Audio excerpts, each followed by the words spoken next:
Bismillahirrahmanirrahim. Dear students, Assalamu alaikum. I am Jamil Aman Samo, your biology teacher. Today we will study another topic of chapter number 11, the bioenergetics.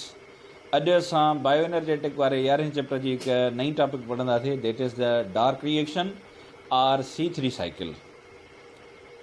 Dark reaction C3 cycle or it is also called as Calvin Benson cycle. हाणे इन जो ॿियो नालो आहे light independent reaction. अहिड़ो reaction जेको light energy खे या सोलर एनर्जी खे डायरेक्ट यूटिलाइज़ न करे, जंहिंजो दारोमदार लाइट एनर्जीअ ते सिधो सौ न हुजे, उनखे चइबो आहे light independent reaction or dark reaction. It is called as Calvin Benson cycle because this reaction was described by a scientist named Melvin Calvin. Discoverer जे नाले जे करे हिनखे केल्विन-बेंसन साइकिल चइबो आहे. लाइट एनर्जी खे डायरेक्ट यूज़ न करण जे करे हिनखे लाइट इंडिपेंडेंट रिएक्शन या डार्क रिएक्शन चइबो आहे. Or it is also called as C3 cycle because the end product of this cyclic reaction is a triose sugar. In a reaction the end product एक triose phosphate जो molecule होंदो आहे. triose sugar में 3 carbon होंदियूं आहिनि. 3 carbon वारी sugar पैदा करण जे करे हिन जो नालो आहे C3 cycle. So let us study the dark reaction, C3 cycle or Kelvin-Benson cycle or light independent reaction. First of all, this step of photosynthesis occurs in the stroma of chloroplast. ही जेको reaction आहे, इन reaction जी जगह जेका आहे उहा छा हूंदी आहे? It is completed into stroma. Chloroplast जो कहिड़ो पार्ट आहे जिते इहो रिएक्शन कंप्लीट थींदो आहे? That is called as stroma. ही रिएक्शन स्ट्रोमा में कंप्लीट थींदो आहे. स्ट्रोमा हिकिड़ो ग्रेन्युलर विस्कस फ्लूइड हूंदो आहे जेको थैलीक्वाइड जे ॿाहिरां क्लोरोप्लास्ट जे डबल मेम्ब्रेन जे अंदरि हूंदो आहे. इन रिएक्शन जा मेन 3 स्टेप हूंदा आहिनि. First step is called as carboxylation, second step is called as reduction and third step is called as regeneration. Carboxylation, reduction and regeneration, these 3 steps are collectively called as dark reaction, C3 cycle, Kelvin-Benson cycle or light independent reaction. त पहिरियों असां पढ़ूं था carboxylation खे. What is carboxylation? The process of fixation of carbon dioxide is known as carboxylation. Carbon dioxide जे fix थियण वारे process खे कार्बोजाइलेशन चइबो आहे. हाणे कार्बन डाइऑक्साइड जानदार काॾां आणींदो आहे? ऑलरेडी असां पढ़ी आहियूं त कार्बन डाइऑक्साइड जो सोर्स टेरेस्ट्रियल ऑटोट्रॉफ जे लाइ एयर हूंदी आहे. एयर मां गेन कंदा आहिनि carbon dioxide through stomata. Aquatic organism में पाणीअ मां डिफ्यूज़ थी करे कार्बन डाइऑक्साइड अंदरि वेंदी आहे ऐं कार्बन डाइऑक्साइड जीअं ई क्लोरोप्लास्ट जे स्ट्रोमा में दाख़िल थींदी आहे त स्ट्रोमा जे अंदरि हिकु 5 कार्बन कंपाउंड हूंदो आहे जंहिंखे चइबो आहे राइबुलोस बाइफॉस्फेट. शॉर्ट फॉर्म लिखंदा हुन जो RUBP, ribulose biphosphate.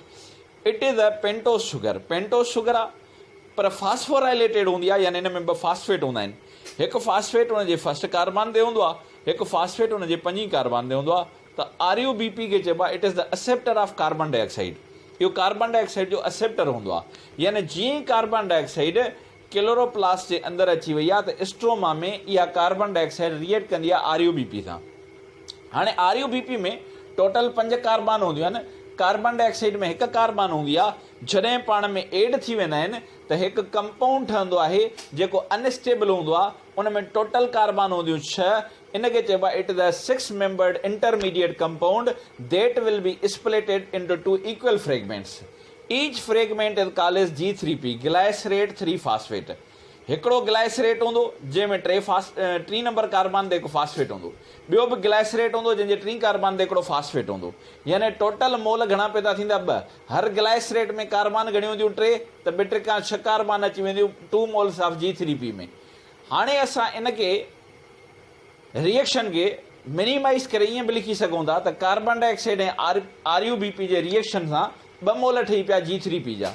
Direct step में अगर असां लिखंदासीं त equation लिखंदासीं 1 mole of CO2 plus 1 mole of RUBP will produce 2 moles of G3P. Each G3P contain 3 carbons. पर जेकॾहिं असां पहिरियां ॾिसंदासीं त RUBP में टोटल 5 कार्बन आहिनि, कार्बन डाइऑक्साइड में 1 कार्बन आहे. अगरि मिलंदा त 6 कार्बन इंटरमीडिएट ठही पवंदो. 6 कार्बन इंटरमीडिएट जॾहिं स्प्लिट थींदो आहे त 2 मोल्स ठही पवंदा आहिनि G3P जा. हाणे सपोज़ कयो अगरि हिते 1 मोल आहे कार्बन डाइऑक्साइड जो RuBP जे 1 मोल सां रिएक्ट थो करे त टोटल 2 मोल ठहिया G3P जा। अगरि तव्हां पूरी इक्वेशन खे 3 सां मल्टीप्लाई कयो त अगरि 3 मोल कार्बन डाइऑक्साइड जा हूंदा त RuBP जा बि 3 मोल हूंदा।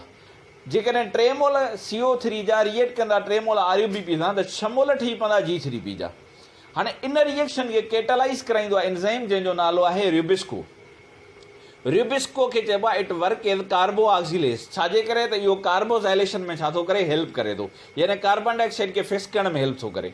हाणे प्रोडक्ट जेका ठही उहा घणी ठही 6 मोल G3P जा। हाणे एक्चुअली असां 3 मोल हिते छो लिखिया आहिनि, असां 2 मोल लिखूं आहे, 4 मोल लिखूं आहे, असां पढ़ी आया आहियूं त इन डार्क रिएक्शन जी एंड प्रोडक्ट हिकु ट्रायोस फास्फेट आहे। ट्रायोस फास्फेट में घणियूं कार्बन हूंदियूं, 3 कार्बन किथां ईंदियूं, कार्बन डाइऑक्साइड जे 3 मोलनि मां ईंदियूं। तंहिंजे करे असां इक्वेशन खे 3 सां मल्टीप्लाई करे लिखियो आहे त 3 moles of carbon dioxide will react with 3 moles of RuBP in the presence of RuBisco to produce 6 moles of G3P। हाणे जेके 6 मोल G3P जा ठही पिया उहे इंटर थींदा सेकंड स्टेप में। The second step is called reduction. हाँ, रिडक्शन स्टेप में जेके 6 मोल G3P जा पहिरियां पैदा थिया आहिनि कार्बोजाइलेशन में उहे रिड्यूस थींदा। हाँ, रिड्यूस थींदा माना कीअं रिड्यूस थींदा, रिडक्शन चइबो आहे addition of hydrogen is called reduction.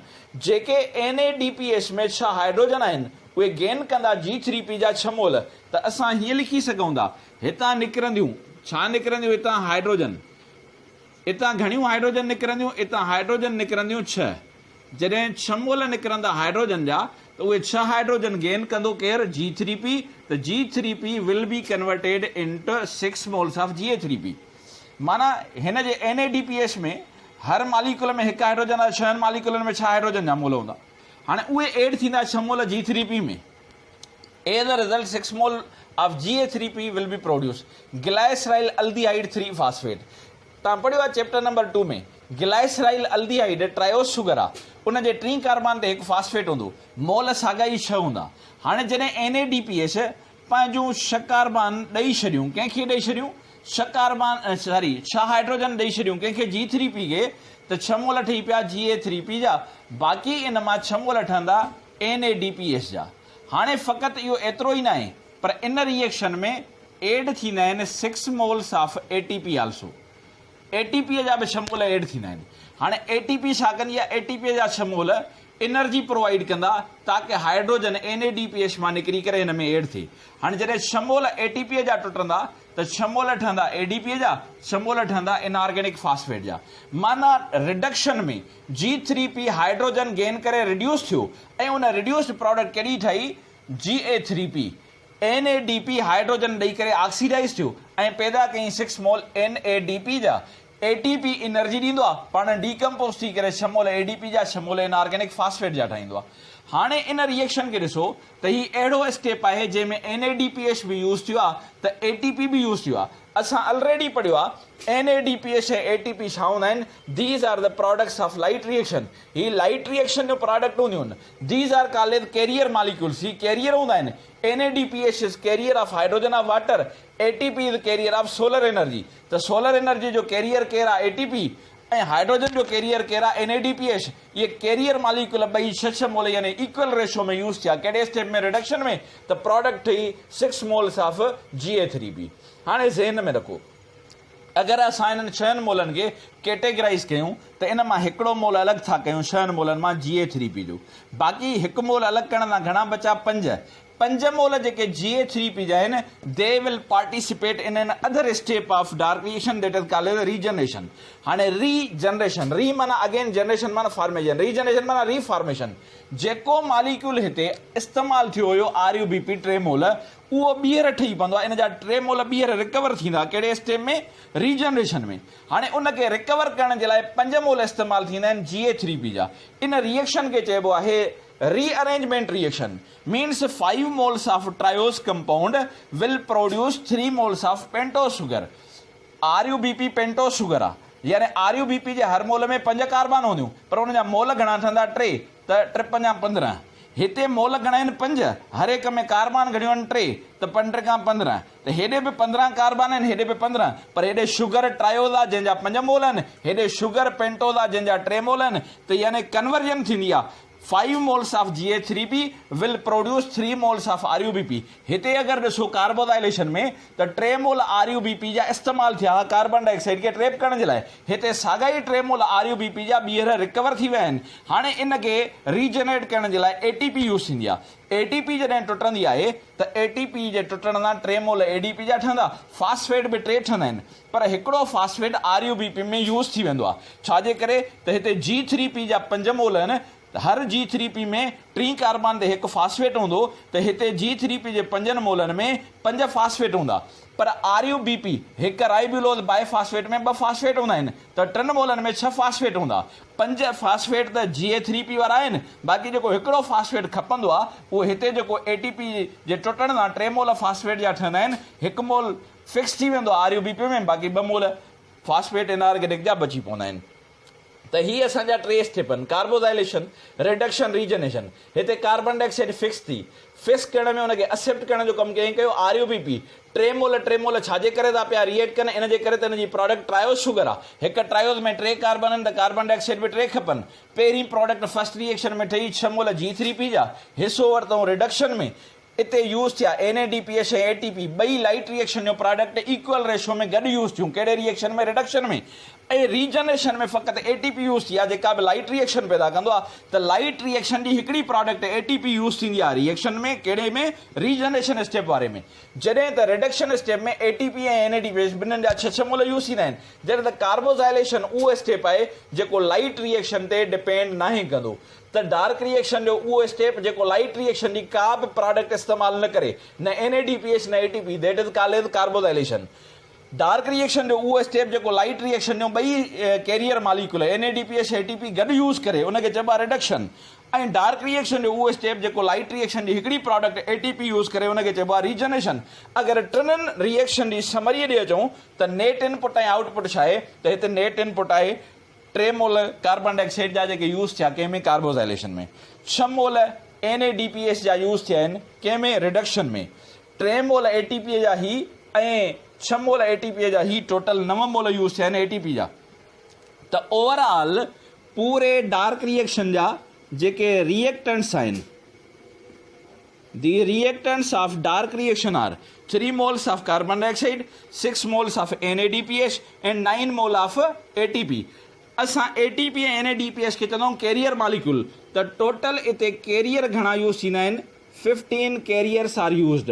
उन मां एनर्जी कैरियर 9 मोल ATP जा आहिनि, हाइड्रोजन कैरियर जेके आहिनि उहे 6 मोल NADPH जा आहिनि। त प्रोडक्ट में छा ठहियो आहे? GA3P ग्लाइसराइल aldehyde 3 phosphate. ग्लाइसराइल एल्डिहाइड जो फार्मूला C3H6O3 ऐं हिकिड़ो इन में फास्फेट मौजूदु हूंदो। उन खां अलावा इन में 9 मोल ठहिया आहिनि ADP जा, 8 मोल ठहिया आहिनि फास्फेट जा ऐं 6 मोल ठहिया आहिनि NADP जा। ॾिसो हिते NADP जा 6 मोल आहिनि, असां उहे ई लिखिया आहिनि। हिते 2 मोल इनऑर्गेनिक फास्फेट जा आहिनि, हिते पैदा थिया, ऐं 6 मोल हिते, टोटल 8 मोल इनऑर्गेनिक फास्फेट जा। 6 मोल ठहिया आहिनि ADP जा हिन जॻह ते, 3 मोल ADP जा ठहिया आहिनि जेको आहे हिन जॻह ते। त 3 ऐं 6 घणा थी विया? 9 मोल। बाक़ी हिकिड़ो मालिक्यूल ठहियो आहे GA3P जो ग्लाइसराइल एल्डिहाइड 3 फास्फेट जो ट्रायोज शुगर। हाणे इन अगरि असां रिएक्शन खे ॾिसूं त इहा साइकिल कीअं? साइकिल उन रिएक्शन खे चइबो आहे जेको जितां स्टार्ट ते ख़तमु उते ते। स्टार्टिंग में कंज़्यूम थिया RUBP जा 3 मोल, एंड में ठही पिया आहिनि असांखे साॻा ई RUBP जा 3 मोल। त रीजनरेशन जेका आहे उहा कंहिंजी थींदी आहे? RUBP जी। त अहिड़ो कंपाउंड जेको कार्बोडाइलेशन में कार्बन डाइऑक्साइड खे फिक्स करे ऐं रीजनरेशन में ॿीहर ठही पए, उहो कहिड़ो हूंदो आहे? RUBP। हाणे इन सॼी असां साइकिल खे साइकिलिक मैनर में मेंशन कयो आहे त नेट इनपुट हूंदी आहे 3 मोल कार्बन डाइऑक्साइड जा। हीउ जेको डार्क स्पॉट आहे उहो ॿुधाए थो कार्बन डाइऑक्साइड खे। कार्बन डाइऑक्साइड जा घणा मोल था अचनि? 3। हाणे कार्बन डाइऑक्साइड जा 3 मोल कहिड़े एंजाइम जे मौजूदगी में फिक्स थींदा? रूबिस्को।